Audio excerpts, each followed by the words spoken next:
Hello, I'm Travis Imhoff, and I'm going to be discussing the combat basics in Zelda: Link to the Past.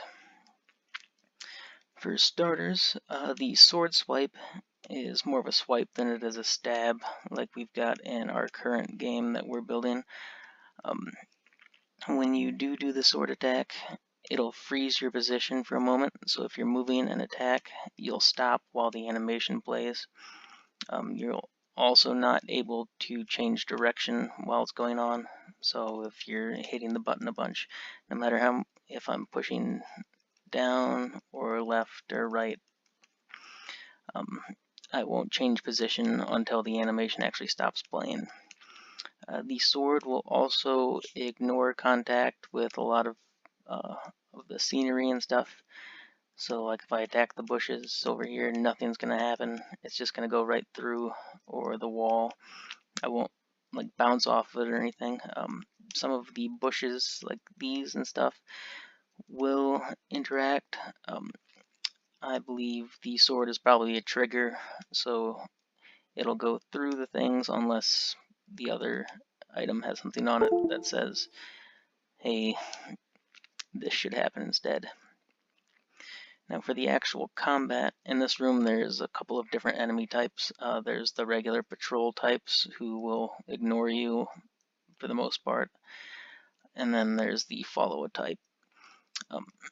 But for the actual combat, if an enemy gets close and you hit them, they will bounce back a ways so that you don't, they'll be out of your way then, so you don't get bombarded by a bunch of enemies at once, and it'll kind of clear up a little bit of space for you to work with so the player isn't constantly getting attacked.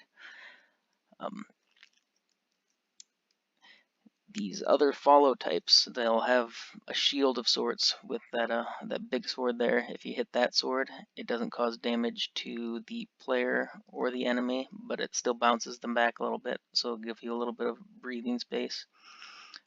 If you hit them like you would another enemy, they will also bounce back in the direction that you hit them from.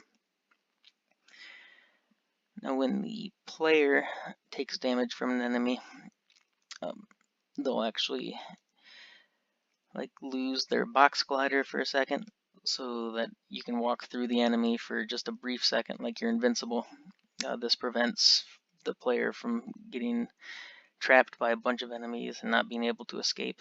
So like if I get in this corner here and one of them hits me, I was able to go through both of them without taking any additional damage.